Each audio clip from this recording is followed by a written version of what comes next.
لكل فيلم حكاية ولكل حكاية ملخص، ولكن قبل ما نبدأ ما تنساش تعمل لايك وتشترك في القناة وتفعل زر الجرس عشان يوصلك كل الفيديوهات الجديدة. يلا بينا. بتبدأ الحكاية مع واحد اسمه جون وكان عايش في جنوب أفريقيا. وفي يوم جون ده كان ماشي على شاطئ البحر زي ما أي حد بيتمشى، ولكن وهو ماشي شاف مجموعة بنات في سن المراهقة وكانوا في المية ومن غير هدوم خالص. وكان في بنت منهم اسمها جاكي وكانت أحلى بنت في الشلة كلها، وعشان كده جون ركز معاها جامد وما شالش عينه من عليها. لكن بعد شوية جاكي خدت بالها إن جون بيتفرج عليها وبيبص عليهم، فراحت غطست في المية بسرعة عشان ما يشوفهاش ويطفش من المكان. وتاني يوم جون كان خارج يتمشى قدام بيته كعادته، وفجأة سمع صوت حد بيعيط بصوت مكتوم وقريب منه. وقتها جون جري بسرعة في اتجاه الصوت عشان يعرف ايه مصدر الدوشة دي. وهنا بقى صديقي كانت المرة التانية اللي يشوف فيها جاكي، بس المرة دي جاكي كانت منهارة من العياط وشكل حد ضاربها ومبهدلها. جون قلق عليها جامد بالرغم ان دي تاني مرة بس يشوفها فيها. ولما سألها ايه اللي مضايقها وايه اللي حصل،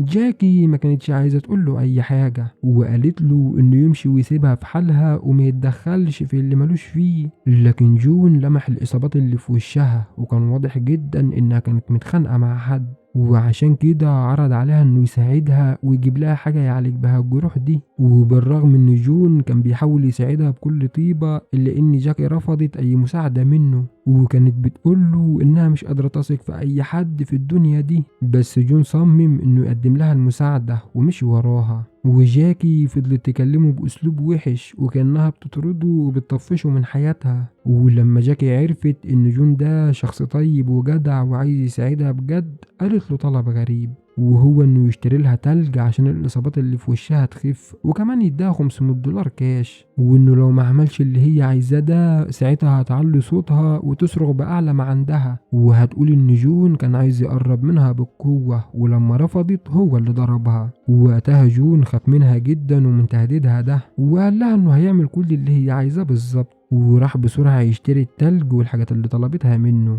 ولما رجع للمكان اللي كان فيه مع جاكي ملقاهاش موجودة ولا ليها أي أثر. ولما جون رجع بيته شاف الطاقية اللي كانت لابساها جاكي محطوطة على باب بيته، ووقتها فضل يدور عليها في محيط البيت كله لكنها كانت اختفت وكأنها فص ملح وداب. وعدى يوم وجون راح تاني يوم عند البحر يمكن يشوف جاكي هناك، لكنها ما راحتش الشاطئ ده تاني. بس في بنت صغيرة كانت بتلعب في البحر لفتت انتباه جون، وبدأ يفتكر بنته اللي ماتت في حادثة والحزن سيطر عليه من تاني. وفضل قاعد شوية على الشاطئ شارد، وبعد مدة شاف جاكي وباباها واخوها جايين في اتجاهه. وقتها جون حاول يتكلم مع جاكي ويسألها عن الإصابة اللي كانت في وشها، لكنها ما اهتمتش بيه خالص وكملت مشي ورا باباها واخوها. جون قال لها ان الطاقية بتاعتها عنده وممكن تيجي تاخدها في اي وقت هي عايزاه، ولكنها برضو تجاهلته وما عبرتوش ولا حتى بكلمة واحدة.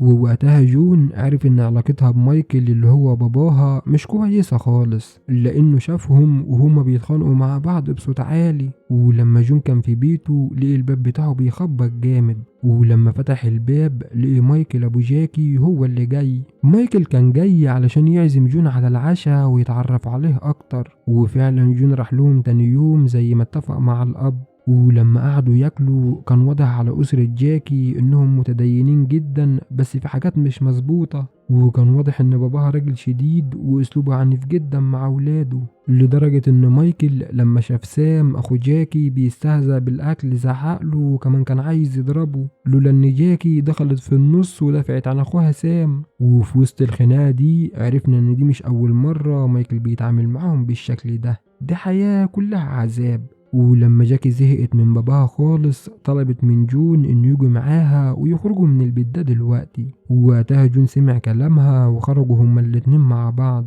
جون لما شاف جاكي منهارة بالشكل ده كان بيحاول يهديها ويطمنها، وده لانه كان معجب بيها وميال ليها من اول لحظة. ولما جاكي طلبت منه انها تدخن قدامه، جون سألها لو باباها عارف انها بتدخن ولا لا، ووقتها بنفهم ان علاقتها مع باباها متدمرة بالكامل، وبتقوله ان باباها ده مش مهم بالنسبة لها ولا بيفرق معاها رأيه. وده خلى جون يسألها ايه سبب المشاكل دي كلها بينها وبين باباها من الأول.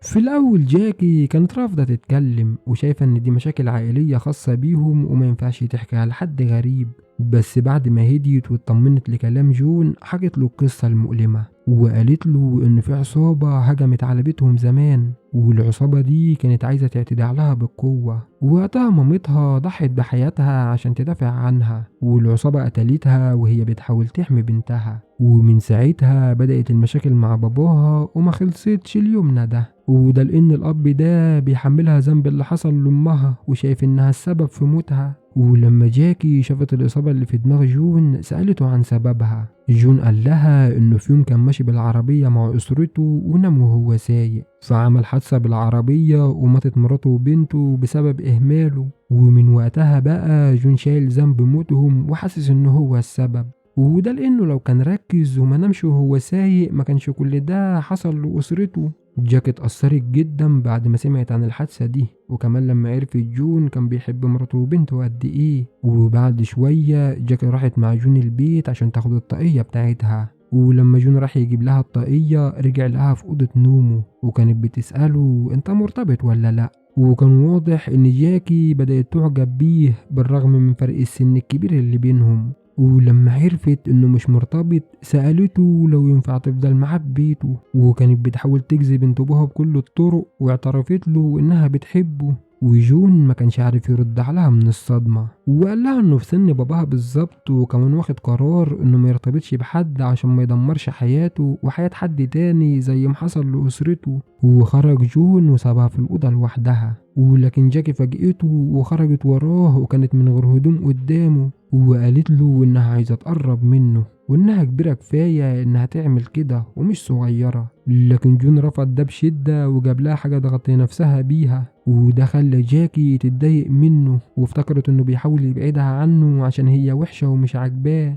وعشان كده جاكي صعبت عليها نفسها وفضلت تعيط بحرقة وانهيار، وقالت له انها لما كانت بتعيط في اول يوم شافها فيه كان بسبب باباها اللي ضربها، وعرفته ان دي مش اول مرة باباها يضربها فيها، دي بقت عادة. جون اتأثر بحالتها جدا خصوصا انه فقد بنته فقلبه حن عليها وقرب من جاكي وكان بيواسيها وبيهديها، بس هي كانت لسه عايزة تقرب منه بس هو رفض تاني واداها لبسها وقال لها انها ترجع بيتها. ورغم ان جاكي كانت رافضة انها تمشي من عنده جون كان مصمم وخرجها بره البيت بالعافية، وده لانه كان خايف عليها وعلى سمعتها وخايف على نفسه ومن مايكل ابوها. وتاني يوم جاكي جات له البيت وبتعتذر له عن اللي حصل منها امبارح، وبعد فترة هما الاتنين بقوا لوحدهم في البيت، وجاكي كانت عايزة يقبل اعتذارها عن محاولة الإغراء اللي حصلت امبارح، وجون سامحها وقال لها انه مش زعلان منها خلاص والخوف كان مسيطر عليه.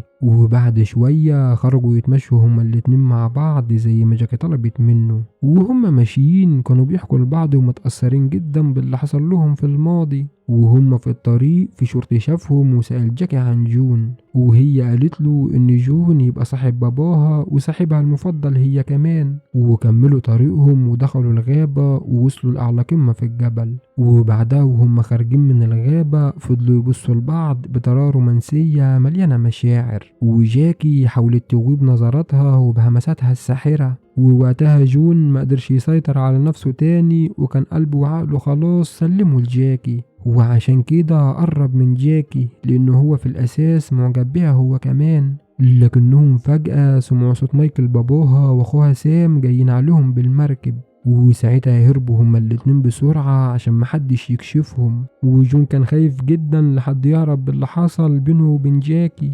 وعشان كده كان عايز يمشي ويسيب المدينة كلها ويسافر، وده لأن مايكل باباها ممكن يقتله لو اكتشف اللي حصل بينه وبين بنته. وقبل ما جون يخرج من المدينة لقى مايكل موجود في بيته، وجون كان مرعوب جدا ليكون مايكل عرف اللي حصل، لكنه اتأكد ان مايكل معرفش اي حاجة، وده لما مايكل قاله قبل ما تسافر لازم تجيلنا علشان نودعك. وبعد كده قال له سافر براحتك بس تعالى ودعنا الأول. وفعلا جون راح لهم البيت عشان يودعهم، ولما جاكي عرفت ان جون كان عايز يسافر ويسيبها من غير ما يقول لها كانت متضايقة جدا منه، وكانت بتحاول تفهمه بالكلام اللي بين السطور وبالهمس اللي برجليها انه ما يمشيش ويسيبها عشان محدش ياخد باله منها. لكن جون كان مصمم جدا على رأيه انه يسافر. وتاني يوم جون كان في بيته وجاكي راحت عنده وقالت له انها مش عايزاه يمشي ويسيبها خالص، وبتحاول تجذبه ليها بكل الطرق عشان يقرب منها تاني. وفعلا عملت اللي هي عايزاه.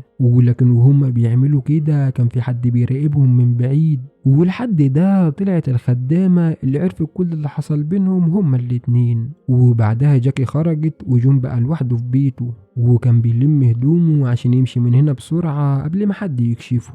بس مايكل جه فجأة وقال لجون إن ابنه سام مفقود ومش لاقيينه، وطلب منه يفضل معاه عشان يساعده يلاقيه. وفعلا جون فضل معاه وراحوا يدوروا على سام في كل مكان، لكنهم مش لاقيين ليه أي أثر نهائي وكأنه اختفى فجأة. وفضلوا مدة يدوروا على سام لحد ما افترضوا انه ممكن يكون هرب وساب اسرته، وده بسبب معاملة باباه السيئة ليه وجبروته اللي ما بيخلص. وده كان مضايق جاكي ومايكل جدا وحسسهم بالذنب. وبعد فترة جون راح لبيت جاكي علشان يعرف مايكل انه خلاص هيسافر ويسيب المدينة، بس قبل ما يمشي نزل البحر يتمشى شوية، ولقي جاكي بتيجي من وراه وبتنزل معاه المية. جاكي كانت بتترجى جون ياخدها معاه وهو مسافر لانها مش طايقه تعيش مع باباها اللي بيعملها بطريقه وحشه ومذله. ولكن فجاه الشرطي وباباها بيجوا وبيشوفوهم في الوضع ده، وطبعا كانوا متضايقين جدا من جون اللي كان بيحاول يفهمهم انه مليش ذنب في اللي حصل ده.